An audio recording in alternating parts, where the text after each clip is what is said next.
कहते हैं किसी समय एक बड़ा नेक और ईमानदार राजा राज्य करता था। उसके राज्य में ऊंचे ऊंचे पहाड़, घने जंगल, हरे भरे बगीचे, कलकल करती नदियां और सुंदर सुंदर पशु पक्षी थे। राजा अपनी प्रजा का बहुत ध्यान रखता था, अतः उसकी प्रजा बहुत सुखी थी। उसके राज्य में किसी चीज की कमी नहीं थी। राजा का परिवार बहुत छोटा था, एक रानी और एक राजकुमारी। राजा के कोई बेटा नहीं था, अतः रानी और राज्य के महामंत्री, सेनापति, राजगुरु आदि ने राजा को सुझाव दिया कि वह दूसरा विवाह कर ले, किंतु राजा ने उनकी बात नहीं मानी।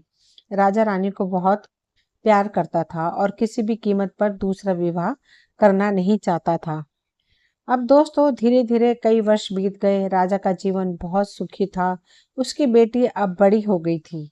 राजकुमारी भी अपनी माँ के समान सहृदय, कोमल और अद्वितीय सुंदरी थी। उसके रूप और सौंदर्य की चर्चा आसपास के राज्यों में होने लगी थी। राजा के पास आसपास के राजाओं ने अपने राजकुमारों के विवाह प्रस्ताव भेजने आरंभ कर दिए थे, लेकिन राजकुमारी अभी विवाह की इच्छुक नहीं थी। अतः राजा ने किसी भी विवाह प्रस्ताव को स्वीकार नहीं किया था। राजकुमारी का महल बहुत शानदार था। उसके महल के पीछे एक हरा भरा बगीचा था। इस बगीचे में बहुत सुंदर सुंदर वृक्ष थे जिन पर बड़े स्वादिष्ट फल लगते थे। राजकुमारी प्रतिदिन प्रातःकाल अपनी सखियों के साथ महल के पीछे बगीचे में जाती थी और तेज धूप निकलने के पहले तक यहीं रहती थी। तेज धूप होते ही वे महल में आ जाती थी। बगीचे में टहलना राजकुमारी का सबसे प्रिय शौक था। राजकुमारी के महल के बगीचे में एक बावड़ी थी। इसका पानी बहुत साफ और स्वादिष्ट था। महल के लोग इसी बावड़ी का पानी पीते थे। बगीचे में टहलते टहलते जब राजकुमारी थक जाती थी तो इसी बावड़ी की मुंडेर पर बैठकर आराम करती थी। एक दिन की बात है, प्रातःकाल का समय था। राजकुमारी हमेशा की तरह महल के पीछे के बगीचे में टहल रही थी। उसके साथ उसकी दो सखियां भी थी। दोस्तों अचानक राजकुमारी को लगा कि कहीं आसपास बहुत दुर्गंध है। उसने अपनी सखियों से दुर्गंध आने की बात कही और बावड़ी की मुंडेर पर आकर बैठ गई। मुंडेर पर बैठते ही राजकुमारी की तबीयत और खराब हो गई और वह अचेत हो गई। राजकुमारी के अचेत होते ही दोनों सखियां घबरा गईं। उन्होंने किसी तरह राजकुमारी को संभाला और उसे उठाकर महल के भीतर ले आईं। राजकुमारी की एक सेविका ने राजकुमारी के अचेत होने की खबर राजा को दी। राजा उस समय दरबार में था। उसे जैसे ही राजकुमारी के अचेत होने की खबर मिली तो वह राजवेद को लेकर राजकुमारी के महल में आ गया। राजवेद ने राजकुमारी का परीक्षण किया। उसकी समझ में बस इतना आया कि राजकुमारी की बेहोशी का कारण कोई दुर्गंध है। राजकुमारी की सखियों ने भी राजा के सामने राजवेद को बताया कि राजकुमारी ने अचेत होने से पहले दुर्गंध की शिकायत की थी। राजा ने ये बात मालूम होते ही अपने कई सैनिकों को बुलाया और उन्हें दुर्गंध का कारण मालूम करने के लिए राजकुमारी के बगीचे में भेजा। सैनिकों ने बगीचे का चप्पा चप्पा छान मारा, लेकिन उन्हें कुछ भी नहीं मिला। अचानक एक सैनिक की दृष्टि मरे हुए एक मोटे तगड़े अधखाए चूहे पे पड़ी। इस चूहे से हल्की हल्की दुर्गंध भी आ रही थी। संभवतः रात को बिल्ली अथवा कोई पक्षी चूहा ले आया होगा और आधा खाकर राजकुमारी के बगीचे में छोड़ गया होगा। सैनिकों ने तुरंत जाकर राजा को खबर दी। राजा ने शहर के बाहर चूहे को जलाकर जमीन में गाड़ने को हुक्म दिया और राजकुमारी के सिर पर स्नेह से हाथ फेरने लगे। दोपहर हो चुकी थी और राजकुमारी अभी तक अचेत थी। धीरे धीरे एक सप्ताह बीत गया। राजकुमारी को अभी तक होश नहीं आया था। राजवैद्य उसे तरह तरह की औषधियां दे रहे थे, लेकिन उस पर किसी भी औषधि का असर नहीं हो रहा था। कोई भी प्रभाव नहीं पड़ा। राजा रानी और राज्य के सभी लोग बहुत दुखी थे और राजकुमारी के शीघ्र होश में आने के लिए ईश्वर से प्रार्थना कर रहे थे।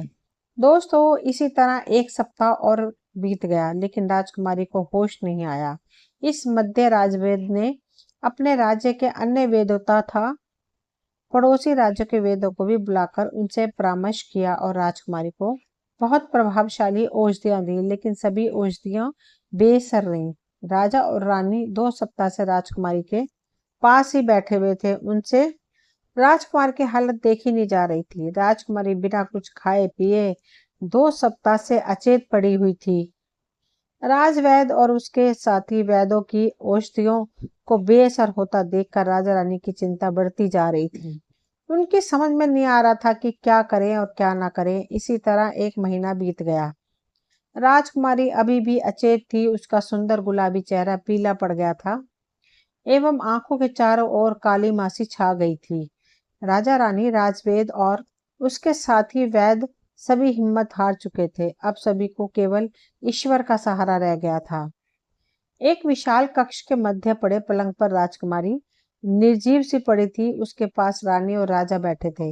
राजकुमारी से कुछ दूरी पर खड़े राजवैद्य, महामंत्री, सेनापति, राजपुरोहित आदि आपस में राजकुमारी की बीमारी के संबंध में विचार विमर्श कर रहे थे। दोस्तों, अचानक महामंत्री के मस्तिष्क में एक विचार आया। महामंत्री तुरंत अपने स्थान से उठा और राजा के पास पहुंचकर हाथ बांधकर खड़ा हो गया। महामंत्री ने राजा को सुझाव दिया कि वह अपने राज्य में और आसपास के राज्यों में यह डुग्गी पिटवा दे। राजकुमारी को ठीक कर देगा। उसे सोने की 1 लाख मोहरें पुरस्कार में दी जाएंगी। राजा को महामंत्री का यह सुझाव अच्छा लगा। उसने इस सुझाव को और भी आकर्षक बनाते हुए महामंत्री से कहा कि वह यह डुग्गी बिठवा दे कि जो व्यक्ति राजकुमारी को ठीक कर देगा उसे आधा राज्य पुरस्कार में दिया जाएगा। महामंत्री ने राजा की आज्ञा पाकर अपने राज्य में और आसपास के राज्यों में यह डुग्गी पिटवा दी और पुरस्कार में आधे राज्य की घोषणा कर दी।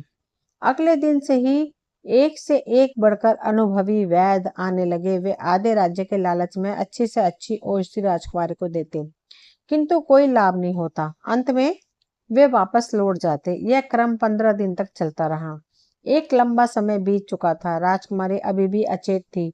उसकी स्थिति में अंश मात्र भी सुधार नहीं हुआ था। राजा रानी, महामंत्री, सेनापति, राजवैद्य, राजपुरोहित सभी निराश हो चुके थे।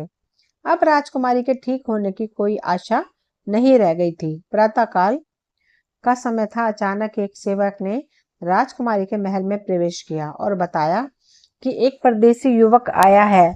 उसका दावा है कि वह राजकुमारी को ठीक कर देगा। राजा को आशा की एक किरण दिखाई दी। उसने सैनिक को आदेश दिया कि वह पूरे सम्मान के साथ नवयुवक को ले आए।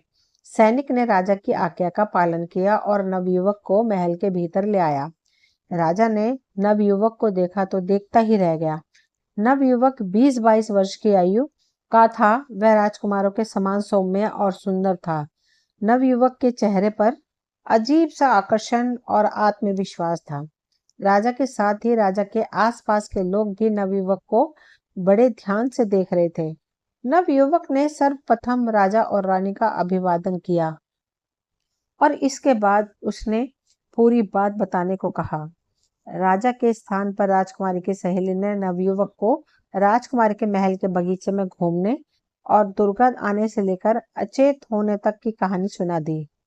नवयुवक पूरी बात ध्यान से सुनता रहा। इसके बाद उसने राजकुमारी को बगीचे में ले चलने के लिए कहा।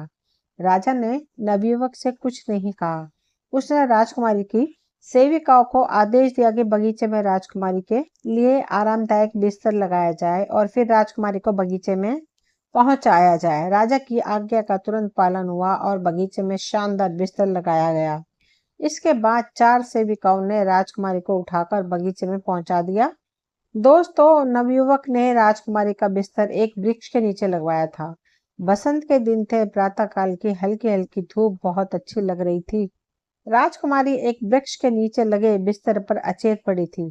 उसके चारों ओर राजा रानी और राज्य के अन्य लोग खड़े थे। सभी की दृष्टि नवयुवक पर थी।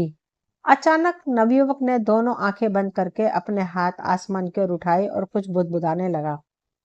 संभवतः वह ईश्वर की प्रार्थना कर रहा था। इसके बाद उसने अपने कपड़ों के भीतर से एक बांसुरी निकाली और बजाने लगा। बांसुरी की आवाज में दैवीय आनंद था। उसकी आवाज में ऐसा जादू था कि सभी खो गए। अचानक एक चमत्कार हुआ। राजकुमारी जिस वृक्ष के नीचे लेटी थी वह सुगंधित फूलों से भर उठा और उसके फूल राजकुमारी पर गिरने लगे। अब नवयुवक बगीचे में घूम घूम कर बांसुरी बजाने लगा। वह बांसुरी बजाते हुए जिस वृक्ष के नीचे से गुजरता वह वृक्ष फूलों से लद जाता। इसी समय राजकुमारी को होश आ गया। वह उठकर बैठ गई और बगीचे में चारों ओर फैले हुए फूलों को आश्चर्य से देखने लगी। इसके पहले राजकुमारी अथवा किसी ने भी ऐसे फूल नहीं देखे थे। राजा रानी और राज्य के सभी लोग खुश हो गए। वे राजकुमारी के हालचाल पूछने लगे और नवयुवक को कुछ देर के लिए भूल से गए। दोस्तों, जब उन्हें नवयुवक की याद आई तो वह जा चुका था। राजा और उसके सेवकों ने नवयुवक को ढूंढने का बहुत प्रयास किया, लेकिन वह नहीं मिला। अगले दिन सभी ने देखा राज्य के सारे वृक्षों पर रंग बिरंगे फूल खिले थे और उनकी सुगंध से पूरा वातावरण महक रहा था। कहते हैं कि वह नवयुवक प्रतिवर्ष बसंत में बांसुरी बजाता हुआ निकलता है। उसकी बांसुरी की आवाज से सभी वृक्ष फूलों से लद जाते हैं और चारों ओर मोहक सुगंध फैल जाती है। दोस्तों, ये कहानी कैसी लगी? मुझे पूरा विश्वास है आपको ये कहानी बहुत अच्छी लगी होगी। आप सभी चैनल पर आए और आपने कहानी सुनी। आप सभी से एक ही रिक्वेस्ट है, प्लीज चैनल को सब्सक्राइब करें, वीडियो को लाइक शेयर करें। मिलती हूँ एक नई कहानी लेकर। तब तक के लिए कहानी सुनने का सभी का बहुत बहुत धन्यवाद।